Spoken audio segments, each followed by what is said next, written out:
On today's Locked On Thunder podcast, the Oklahoma City Thunder can't get it going in LA against the Lakers. Did the Lakers expose some of OKC's weaknesses? We'll talk about it all in today's show. You are Locked On Thunder, your daily Oklahoma City Thunder podcast. Part of the Locked On Podcast Network, your team every day.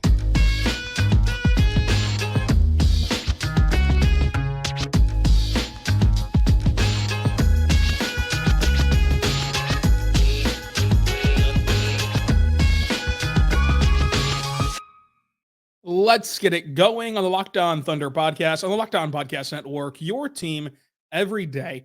I am your host, media member, editor-in-chief over at thunderousintentions.com, Rylan Styles. Follow me on Twitter at Rylan_Styles. Follow the show on Twitter at LOThunderPod. Email the show, LOThunderPod@gmail.com. On today's show, brought to you by our good friends over at FanDuel. We're going to talk about this Thunder team not being able to really get it going against LA, and if LA possibly exploited some of those weaknesses for Oklahoma City, and how the Thunder can avoid this from spiraling out of control. And we have your takeaways all on today's show. Today's show, again, is brought to you by FanDuel. Make every moment more at FanDuel. Go there right now, because if you place a $5 bet, you get $150 in bonus bets guaranteed. Go check it out today at FanDuel.com/lockedon, FanDuel.com/lockedon. So the Thunder fall to the Lakers on the road. First night of a back-to-back, but honestly, it looked like it was the second night of a back-to-back. It was very sluggish. The Thunder just did not have that proper punch in this game. And really, the story of this game was one step forward, two steps back, because there were multiple sequences where, for example, Isaiah Joe gets a steal and slams it home. It's a 4-point game now, and the Thunder are right there in the thick of things.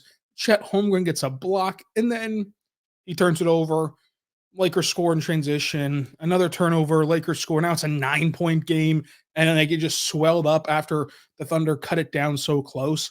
So like those type of things, you get these energizing plays and then it immediately deflates. That was the story of this game. And the Thunder, and Lakers battled hard. Like there was a lot of back and forth, especially early on. The Thunder grew a 7-point lead early. There was 10 ties, 17 lead changes. The Lakers never led by more than 13. So this game never really got out of hand in either direction. The Lakers were actually only a +4 in the rebounding category. They also turned it over 6 more times than Oklahoma City. The big key here is the Thunder only shot 30% from three, which they typically have shot a lot better from three. They've been, for the majority of this season, the best 3-point shooting team in the NBA, and they came into this game 0.2 of a percentage point off of being number one still in the NBA from 3-point land, but they didn't shoot the ball well in this game at all. They shot 41% from the floor, which is a huge decline from where they had been. They had been one of the most efficient teams in the NBA, but 90% at the free throw line. So the Thunder, we talk about the uncharacteristic things that they miss threes that they usually make. They are inefficient inside, which they usually are not. And then here's another one. They usually dominate points in the paint because they're getting downhill so much. In this case, they didn't do that either. They lost points in the paint by 20. They usually dominate fast break points because they're getting out and running in transition, even though they narrowly lost the rebounding battle and they won the turnover battle. The Thunder got thoroughly outplayed in transition, and they lost it by 10. But then the Thunder, again, uncharacteristically this time in a positive way, they won second chance points because they actually really did well in the offensive glass in this contest. So this was just a weird game all the way around. SGA came into this game questionable with a knee injury. We talked about how he kind of bumped knees with Jalen Suggs on Saturday.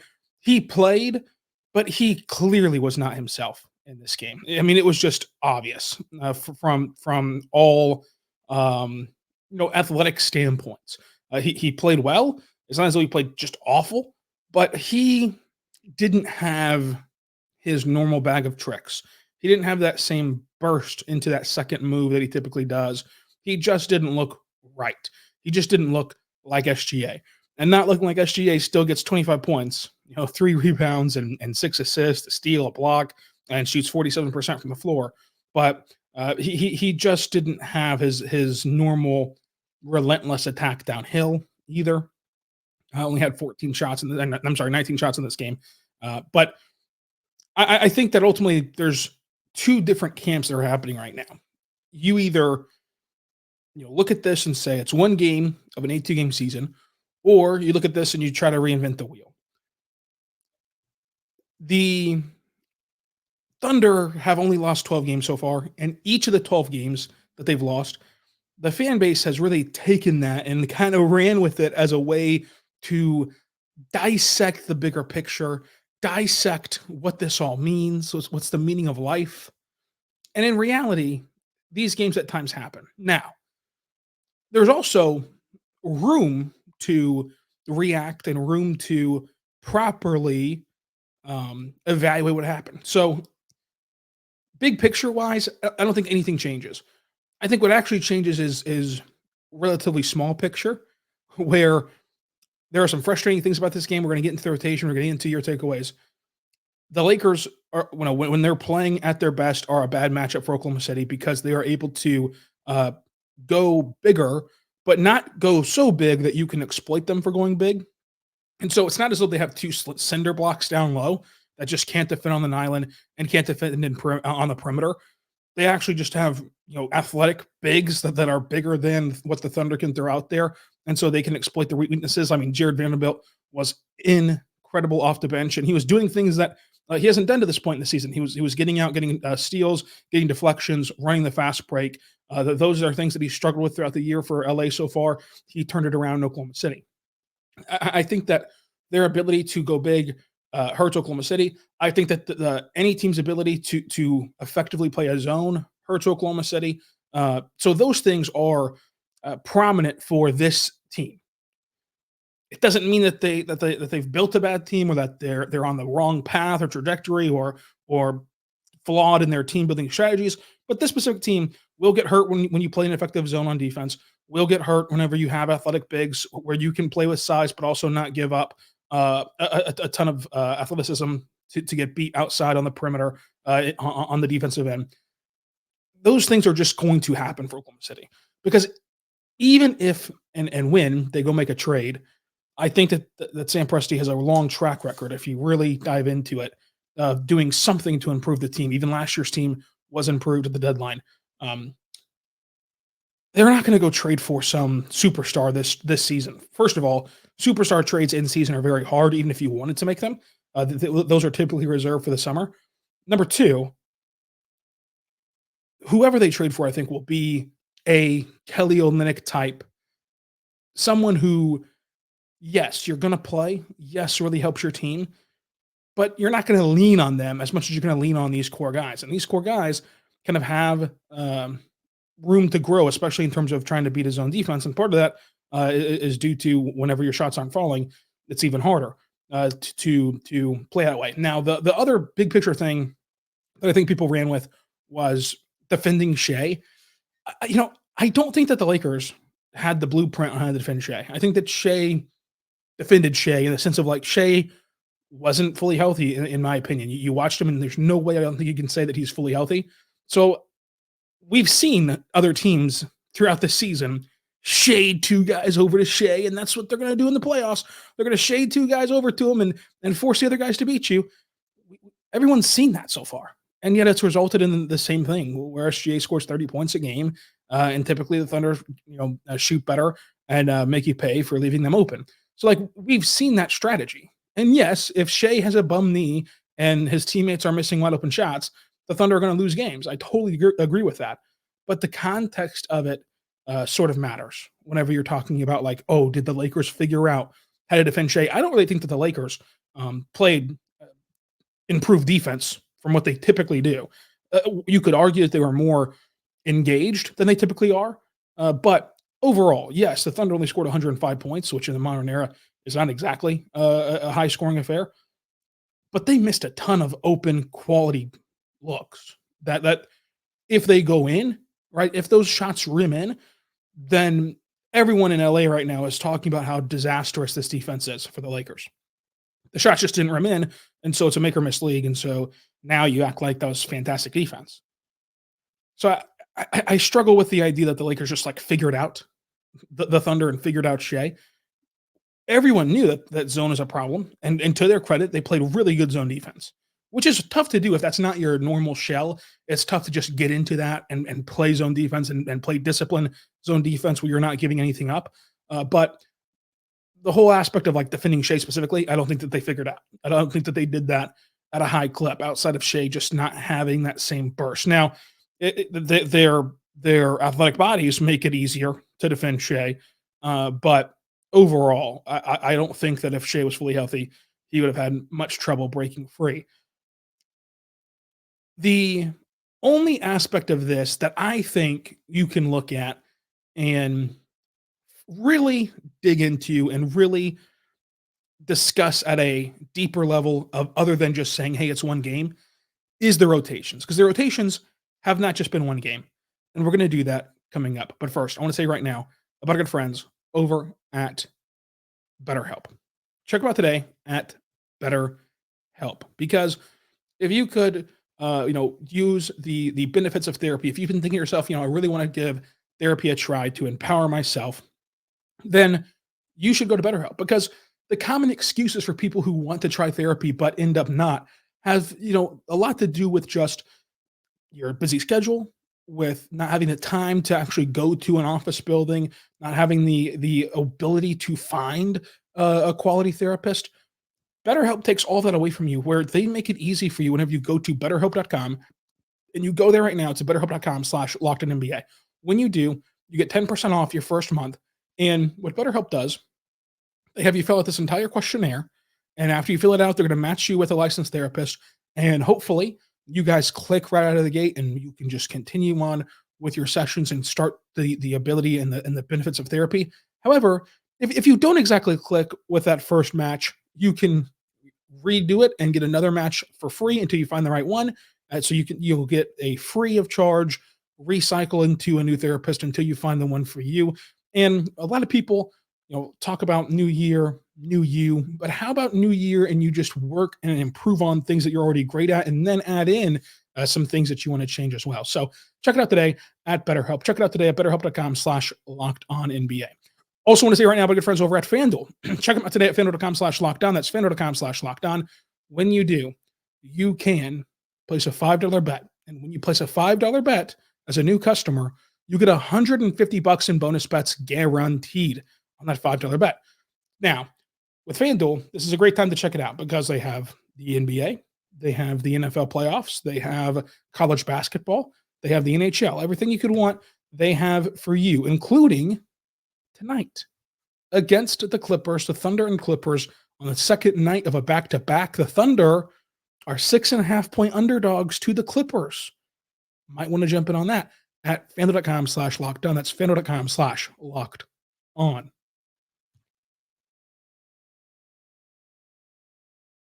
We're back on the Locked On Thunder podcast, on the Locked On Podcast Network, your teams every day. Thank you so much for making us your first listen every single morning, every single day. We're here for you, talking Thunder basketball.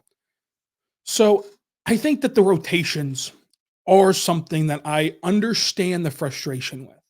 There's some other things in the takeaways we're going to get to where you dropped your biggest takeaways down below. We're going to get to those and read them and discuss them. The rotations is one where I am totally in alignment with not quite understanding them. When you look at the Thunder's rotation, Aaron Wiggins, in my opinion, should never receive a DNP-CD. He just shouldn't. He should never go a game without playing, period. He also should never go a game where he only plays 5 or less minutes. In my opinion, when you look at this roster, Aaron Wiggins is one of your best players off the bench. And he's consistently been one of your best players off the bench since he arrived in Oklahoma City. I don't believe that Wiggins is someone who, for example, one possible theory would be it's the first night of back-to-back. It's a very, very, very condensed schedule. And maybe you need to save some bodies for night number 2. That makes sense, except for the fact that Aaron Wiggins is 25 years old and he averages he averages 12 whatever minutes a game. Like Wiggins can handle a back to back. Wiggins can handle a truncated schedule. And you've already been limiting Wiggins' minutes. And you've already had games like this where like Wiggins hardly plays or doesn't play at all. So, the whole managing his minutes, we've never heard directly from Mark. What we've heard about Mark is rewarding other players and getting other players the opportunity. It's a long season and all those sort of things. I just think that Wiggins has kind of earned that reward as well of just like being a staple of the rotation. Like that's what he's earned through consistent play, through consistent, just showing up and providing that effort and providing that energy that the Thunder needed, especially in games like this where they did not quite have that kind of same bounce to them. But overall, the Wiggins thing, that is clearly going to be a me issue, so to say, where it's like, I have believed this about Wiggins since he arrived in OKC. That same feeling has not been reciprocated on the court in that same time frame. So clearly, maybe it's me that's off on that assessment. But whenever you look deeper into this rotation, the other thing that's going to get brought up in the takeaways is Josh Giddey starting, and even some people saying Lu Dort starting. Lu Dort, I think that Lu Dort has more than shown his value on the defensive end, and in this game, I don't think that he played bad at all. I mean, he was a -2, but he shot 3 for 8 from 3, and got a steal and stayed in front and played physical defense, the best he could against a much larger matchup. I don't really have much gripes with Lu Dort's game. Josh Giddey didn't have it tonight. I thought that he started out better than he finished in this game. This is again a tough matchup for Josh Giddey. Like you have the athletic bigs that we talked about before, where if they're playing off of you and roaming off of you to defend other people, you can't exactly drive into that space. Similar to Boston, where like Boston used Kristaps Porzingis on him, and Porzingis was kind of waiting there at the rim. So Josh Giddey either had to shoot the three or just pass it on an island where he's alone and pass it into traffic, pass it into a more covered player. So you're not allowed to really drive into space whenever you have, say, a Porzingis waiting on you down low or an AD waiting for you down low, where they can just swat away your field goal attempt. And it results in 5 threes from Josh Giddey. He hit 2 of them, but it just was not the game for Josh Giddey. And that's okay. That's going to happen with players. It's going to happen in the course of a 2-game season for every player on the roster. But it wasn't as though Mark was slow to react to that. Josh Giddey played only 21 total minutes. Isaiah Joe played 20 minutes. Isaiah Joe played more second half minutes than Josh Giddey. Isaiah Joe played more fourth quarter minutes than Josh Giddey. So that is where I think that the criticisms of Mark is a bit unfair. Yes, technically speaking, the 6th overall pick, Josh Giddey, is going through the player intros and is on the court for the opening tip-off. But that is one area where you cannot criticize Mark's ability or willingness to adjust, because all season long he's adjusted swiftly to getting Josh Giddey out of games where he's not suited to play.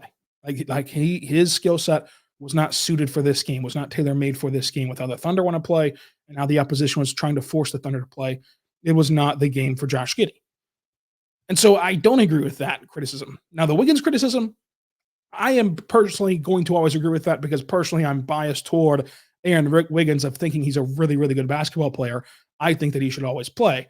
But the criticism of Josh Giddey, to balance it out, I don't think is fair to act like the Thunder didn't adjust for Josh Giddey's poor play. They did. They didn't play him a ton of minutes. They didn't close with him. They didn't do much with him in the second half. Now, you can discuss Ousmane Dieng. It's interesting because I think that with Ousmane Dieng, he played better than his box score showed, but his box score wasn't good. And he has been playing better in the G League. And I could see where at some point you've got to play your lottery pick and you've got to just see where they're at.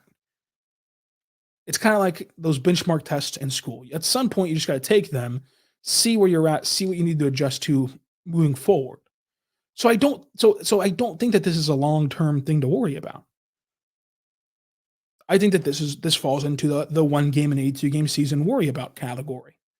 Yes, Jang played 12 minutes. Yes, the latter few minutes of Chang's rotation felt a bit kind of long, or felt a bit like, oh, the Thunder had a better option. But overall, the idea of playing Jang, I don't disagree with. What I think this boils down to, again, is make or miss. These big picture conversations are never had on Twitter after a win. Now, we talk about them still on Locked On Thunder, but it's never happening on Twitter after a win. And the bottom line is, everyone who is so fired up about Mark or discrediting Mark or the team right now, if Isaiah Joe doesn't go 0 for 6, if he makes 2 or 3 of those, or 2 for 10 from the floor, if Isaiah Joe shoots better, right, which he typically does, this is a whole new game. If SGA didn't bump knees with Jalen Suggs Saturday, this is a whole new game. If Chet Holmgren hits one more of his 4 3-point attempts, this is a whole new game.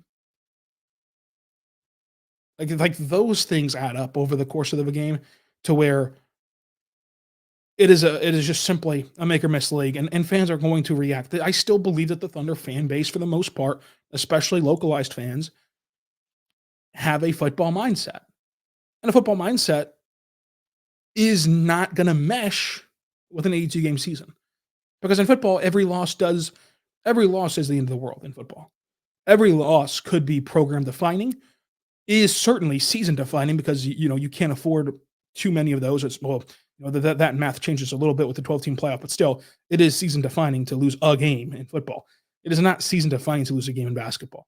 Even if you lost to the Pistons tomorrow, it would not be season defining. The Thunder lost to the Pistons last year, and it was not season defining. So I think that there are some things to be concerned about. Number one, playing against the zone defense. Number two, playing against dueling athletic big men. And number three, the lack of Wiggins, I personally am concerned with. You can debate that all night long if you want to.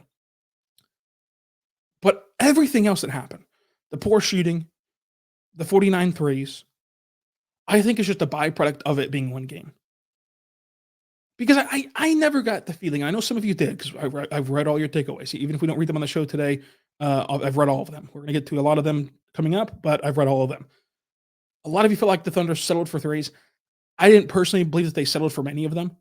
I think that there was a couple of, from SGA specifically, where SGA just kind of settled for a step back three. Part of that, I think, might be possibly due to his knee, bothering him a little bit, where it's just easier to take that step back three than getting downhill.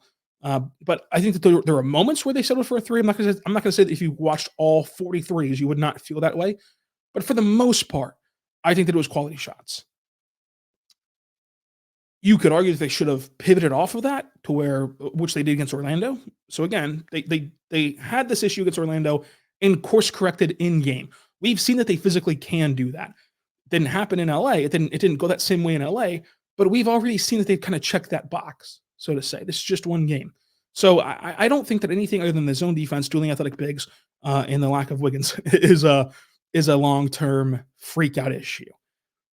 And you can go back, and I want all of you who are worried about the trade deadline and worried about if the Thunder will make a trade, go back and listen to the podcast that is titled "Thunder Fans Are Preemptively Mad About the Trade Deadline." The Thunder are going to make a move, and they're going to improve this team. I really do believe that. So just give it time. Look around the NBA and dive into the history of the trade deadline. We never see a ton of moves right now. The moves get made.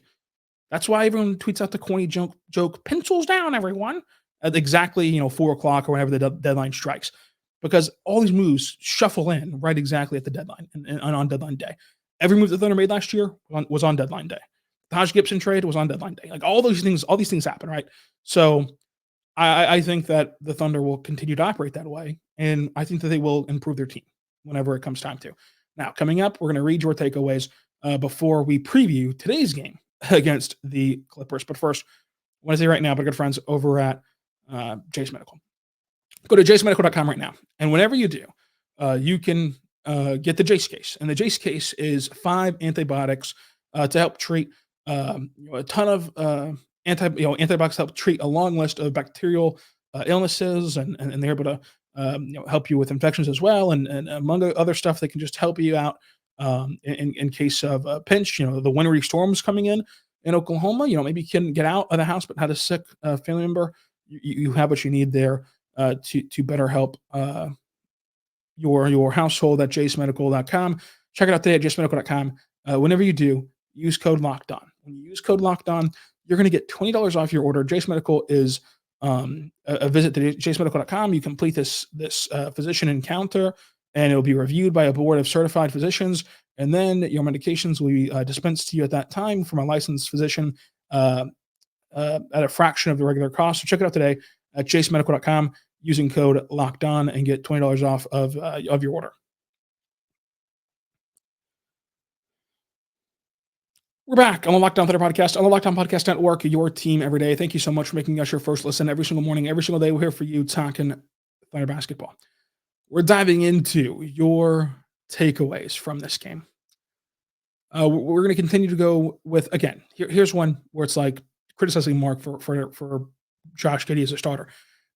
I've said this since the Josh Giddey struggling has begun, and I said it in the preseason whenever we were discussing the starting lineup.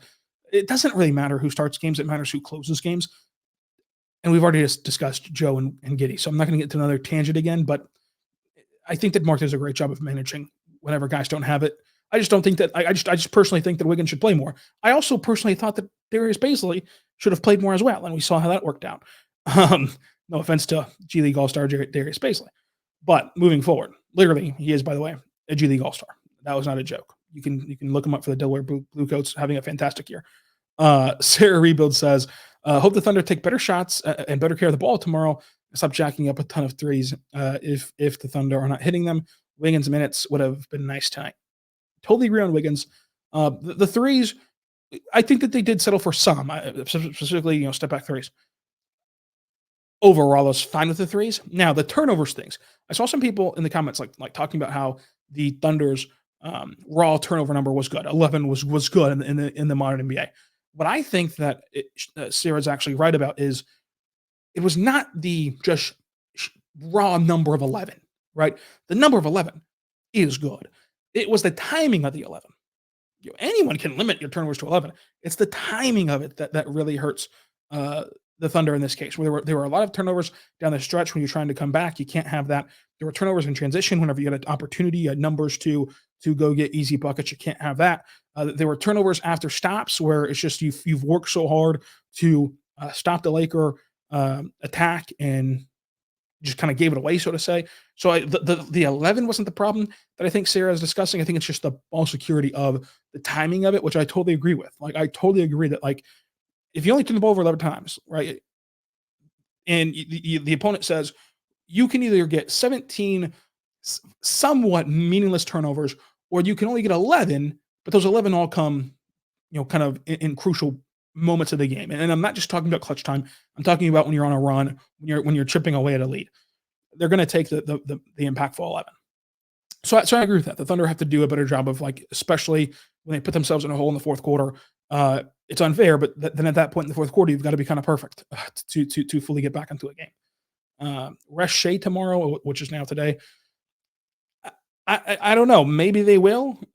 It was interesting that he was able to play today. Who knows? We'll have to wait for the injury report, which will not come out until midday today. So it'll be a long ways away. Ultimately, they might not. I don't really have a lean one way or the other. So we'll see. Craig says, played hard. Sometimes shots don't fall. Zone is still a bit of an issue. Totally agree. But against a bigger, older, stronger team, the Thunder, kind of played into their style. And it's just one of those games not worth sweating too much over. Yeah, I think that there'll be a time and place to sweat over this, and the Kings and some other, Timberwolves, some other matchups when it becomes playoff time. And like, other than that, it does not truly factor in to this one game sample size. Now, if the Lakers and Thunder are matched up in the postseason, and you're facing off with LeBron and AD in the postseason, and AD's been fantastic for OKC all season long, at that point, yeah, the Thunder are going to be behind the eight ball. But no one's at that point yet. we're going to have to see how this team evolves, especially post trade deadline. Ben Boyer says it doesn't seem like it was a Thunder's game tonight. They played totally different than they normally do. They were and avoided the paint. I think that the Thunder could have done a much better job of getting into the painted area. We talked about how uncharacteristic it is to get so thoroughly dominated in the points in the paint category. They could have done a better job at that. I think part of that's due to turnovers. Part of that's due to they were generating open threes, thus taking open threes.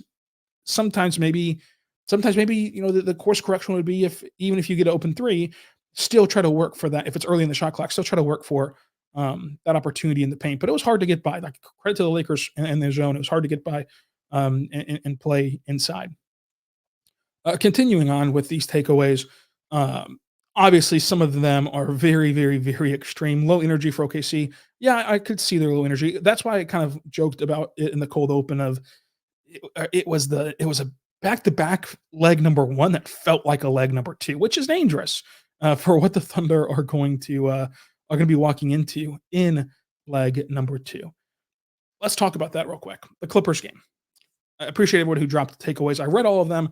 Even if you didn't get onto the show, I apologize for that, but I did read them. I appreciate you dropping them, and you'll get in on the next round. Clippers game. Game 2 today on the second night of a back-to-back. This is where I think the Thunder have another kind of test. To this point, they've been really good at kind of correcting the ship, righting the ship, not sinking the ship, whatever, turning the ship around, riding the ship, I think is what it's called. They've done a really good job of that to this point in the season where they lose a game. They've never had a losing streak larger than 2 this year. However, this is a really tough situation. Not only are the Clippers really good, but it's the second night of back-to-back. And then you head from the second night of back-to-back to a road game in altitude against Salt Lake City, Utah Jazz. I don't know why I call them the Salt Lake City, Utah Jazz, but that might be pretty catchy if you want to call them that. Like, it's kind of like the Angels of Anaheim, the Salt Lake City, Utah Jazz, who are playing fantastic basketball right now and could easily beat anyone in the NBA right now with how they're playing. This has potential to spiral away on this road trip. You've been on the road for a long time. You've had the condensed schedule. SGA, he has the knee thing. We don't really know what that means for tonight's game or for the future. This has a potential to spiral. This is yet another opportunity where this young team can really put their foot down and really just continue to show this uncommon maturity of what they've been able to show all year long. So I'm fascinated by this week where you're playing the Clippers tonight, really good team. Jazz on Thursday, playing excellent basketball, and Timberwolves on Saturday before you get a couple days off, Sunday and Monday, and play Portland. So Portland will stop the bleeding for sure. But then you got, in between this to Portland, you got to survive Clippers, Jazz, and Timberwolves, which we're going to have that all covered for you as well. So tomorrow's show will be a recap of this Clippers game. The next day, we're going to do Stock Watch, where we go through all 18 guys and say, is their stock rising or falling on this season? And then it'll be the Jazz recap, and then the Timberwolves recap, and then away we go. Continuing on, Locked On Thunder, your team every day. Subscribe for free across all podcasting platforms so you never miss an episode. And until tomorrow, be good and be good to one another.